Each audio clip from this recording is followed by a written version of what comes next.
Hi friends, अभिमान academy में एक बार फिर से आपका स्वागत है। और 69,000 शिक्षक भर्ती में कॉमन नंबर जो तीन कॉमन नंबर मिले थे उसके ऊपर भी रेट डालने की पूरी प्रक्रिया, एक रेट डल चुकी है और 3 रेट उसके ऊपर और तैयार हो चुकी हैं।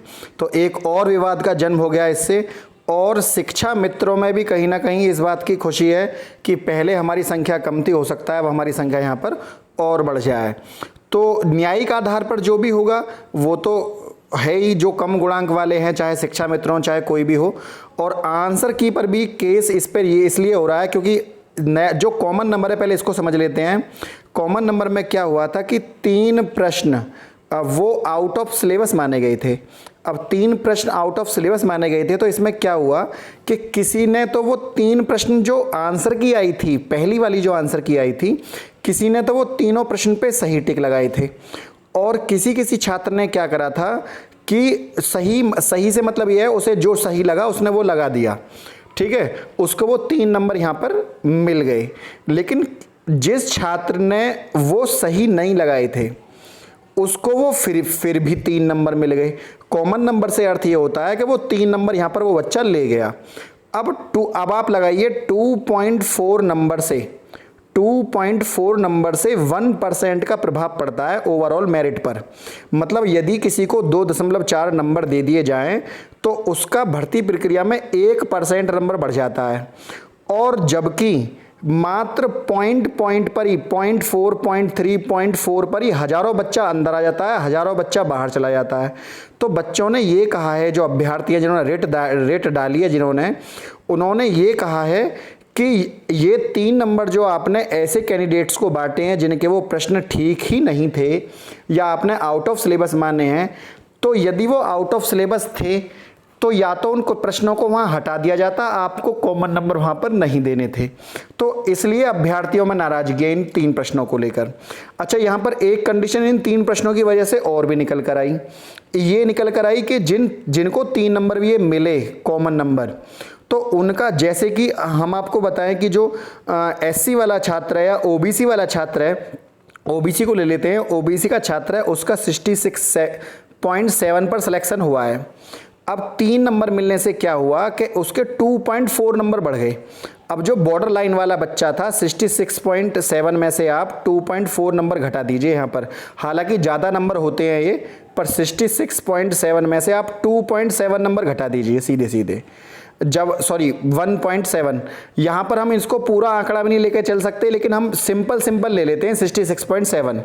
अब 66.7 में से आप 1% तो सीधा घटा दीजिए। अब क्योंकि 3 नंबर बटे हैं, हम फिर भी 2.4 नंबर मान लेते हैं कि सरकार ने इतने नंबर कॉमन दिए, 2.4, हम 3 नहीं मानकर चलते।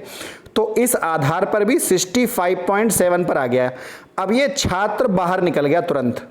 लेकिन जब इसको यदि 3 नंबर मिले थे तो पहले ये इन हो गया 3 नंबर मिलने से।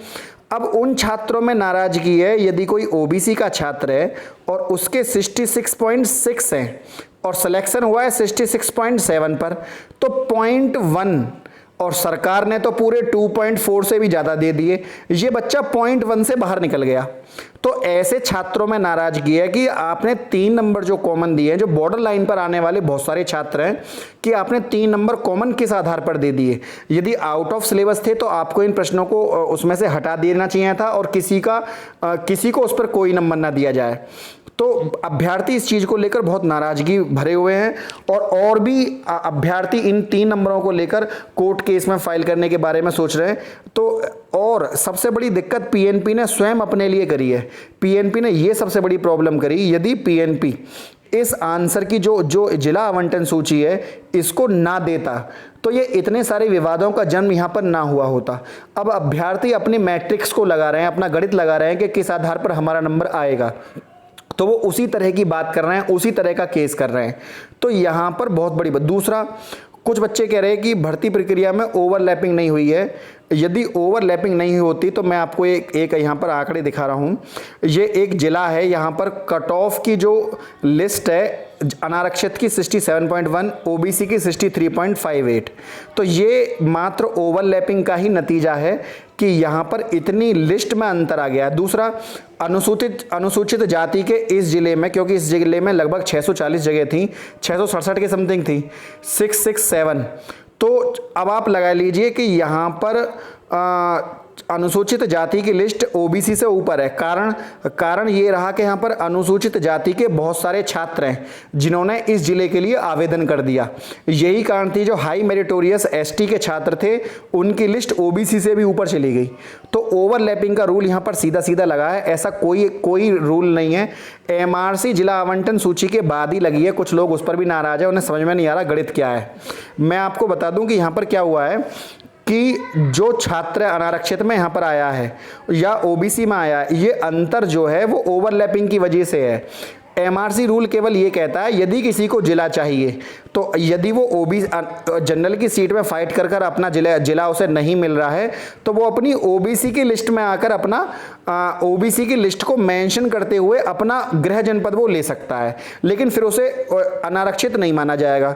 तो उन बच्चों ने पिछली बार खुद ही एक केस पड़ा हुआ था लास्ट ईयर 68,500 वाली, उस पर गीता माधवानी का केस था वो, और उसमें भी क्या हुआ था, कई सारे छात्र थे पिटिशनर, मेरे नाम याद नहीं है उनके, लेकिन गीता नाम की एक महिला थी, उनका मेरा नाम याद है। उन्होंने क्या काम किया था कि रिट फाइल करी थी कि हमारे नंबर ज़्यादा हैं और फिर भी हमको गृह जनपद नहीं मिला। तो उसमें ये फैसला लिया गया था कि भविष्य में आने वाली भर्तियों में ये रूल, इस रूल में क्या होता है, यदि छात्र उसने ये रिट दायर करी थी, मुझे इससे मतलब नहीं है कि मुझे आप जनरल माने या ओबीसी, मतलब केवल यह है मुझे मेरा गृह जनपद मिले क्योंकि मेरे अंक अच्छे हैं। तो यहाँ पर क्या होता है, यदि वो छात्र इसके लिए फाइट ना कर और यदि उसके, हाँ यहाँ पर एक चीज़ और भी है, यदि बच्चे के नंबर अनारक्षित में भी गृह जनपद मिलता है तो उसको अनारक्षित में जनरल का मानते हुए गृह जनपद दे दिया जाता है, ऐसी कोई बात नहीं है। और यदि वो यहाँ फाइट नहीं करता तो फिर उसको पिछड़े वर्ग में मेंशन करते हुए गृह जनपद दिया जाता है। तो कुछ गलत धारणाएं विद्यार्थियों के मन में है, वो जिसका सिलेक्शन नहीं हुआ वो इस बात को समझ नहीं पा रहा, और जो समझ नहीं पा रहा वो पीएनपी को गाली बक रहा है या मुख्यमंत्री को या किसी ना किसी को। तो ये चीज़ें गलत है। आपको पहले क्योंकि जो मेरिट बनी है, आप ये समझ लीजिए मेरिट जो बनी है वो ऊपर से नीचे की साइड बनी है। ये जो रैंक मिली है 50,000, 60,000, 56,000, 26,000, ये जो रैंक मिली है, रैंक का क्या मतलब है, तो यहां पर रैंक का मतलब सीधा सीधा ये है कि ऊपर से मेरिट को गिराया गया है नीचे की साइड, और ये मेरिट नीचे आकर रुकी है। यही कारण था कि जनरल की लिस्ट 67.1 पर और 66.7 पर ओबीसी की, और लगभग 61.5 पर 61.5 पर आपकी एससी की या इससे भी नीचे गिरी थी। तो ये रैंक ऊपर से मेरिटोरियस कैंडिडेट को बनाया गया। अगर ओवरलैपिंग ना होती तो ये मेरिटोरियस कैंडिडेट्स को क्यों लिया जाता, फिर तो ये लिस्टों में बहुत बड़ा अंतर देखने के लिए मिलता। तो ऐसी कोई धारणा नहीं है। जिनका नंबर नहीं आया वो धैर्य बनाए रखें, जब नई आंसर की आएगी तो आपके इस जख्म का उपचार जरूर मिलेगा आपको देखने के लिए। जिनके प्रश्न सही हैं उनके बढ़ेंगे। ऐसा तो नहीं हो सकता कि किसी को 4-4 नंबर देकर सरकार नियुक्ति दे दे। हाँ, आप एक प्रयास सरकार अवश्य कर सकती है।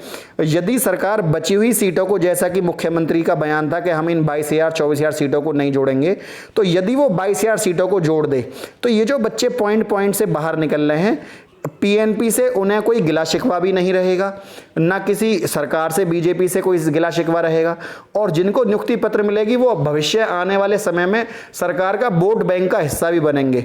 तो सरकार को इन चीज़ों के बारे में सोचना चाहिए। लेकिन वो क्या धारणा मन में लिए हुए, यही उनकी बात है।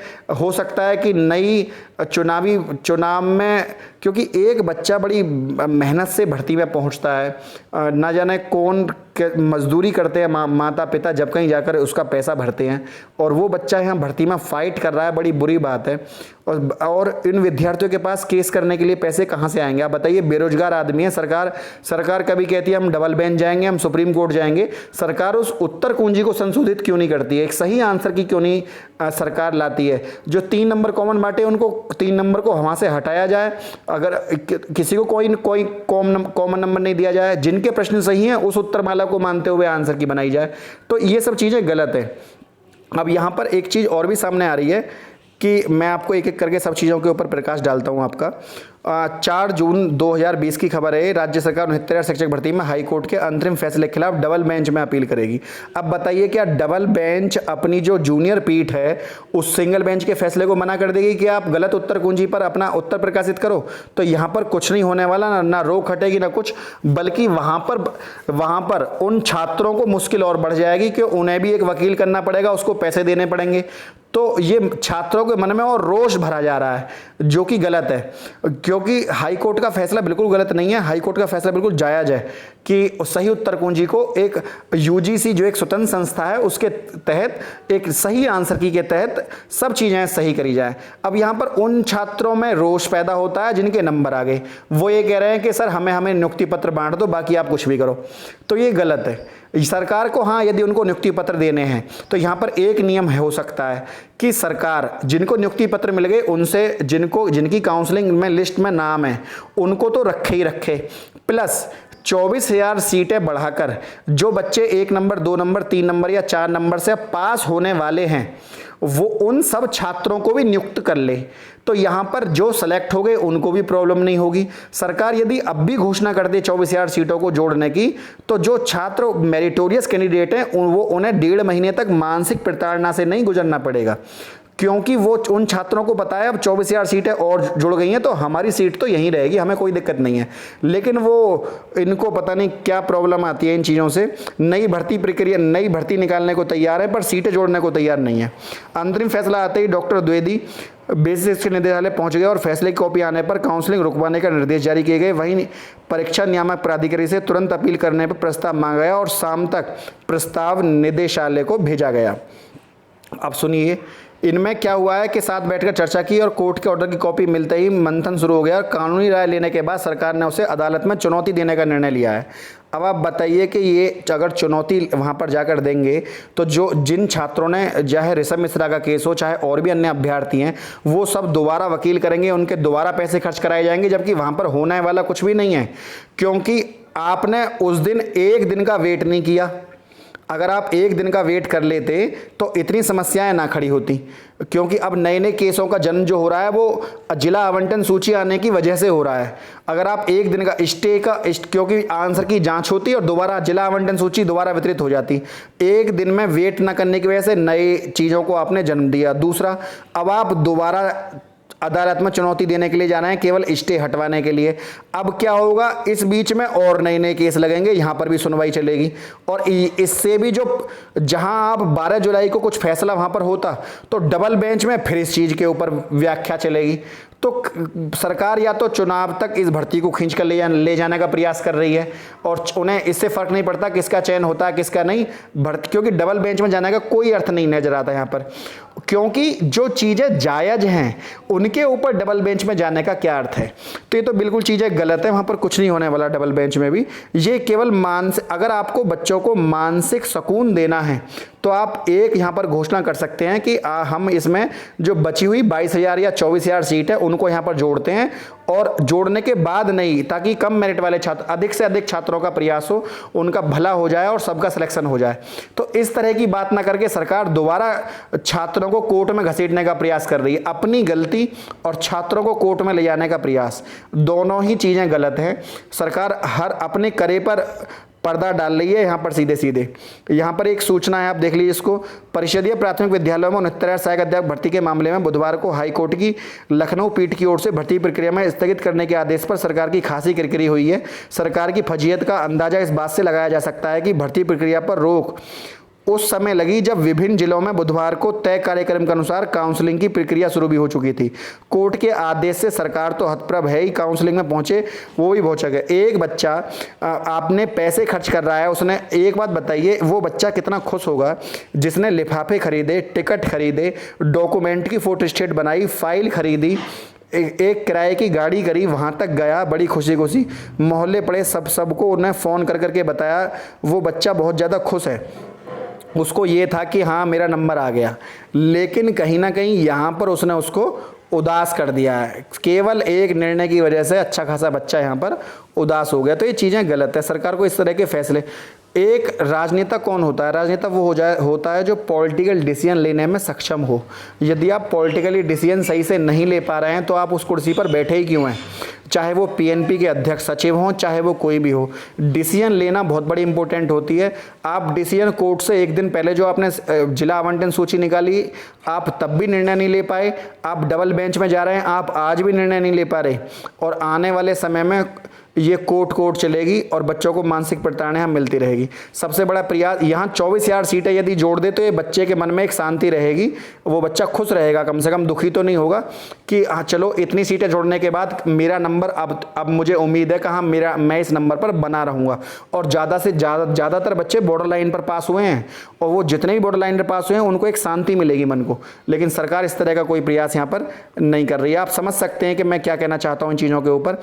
शिक्षा मित्रों ने भी वो रिजर्व करना चाहते हैं बची हुई सीटों को, यदि वो पुरानी 22,000 सीटों को है रिजर्व ना करके वो उन सभी छात्रों को दे दिए जाएं, क्योंकि ये चीज़ें गलत है। कुछ चीज़ें हर व्यक्ति अपने बारे में सोच रहा है, मेरिटोरियस कैंडिडेट चाहता है उसका सिलेक्शन हो जाए, शिक्षा मित्र चाहते हैं केवल वही सिलेक्ट हों, तो जो कम गुणांक वाला छात्र है वो कहाँ जाएगा?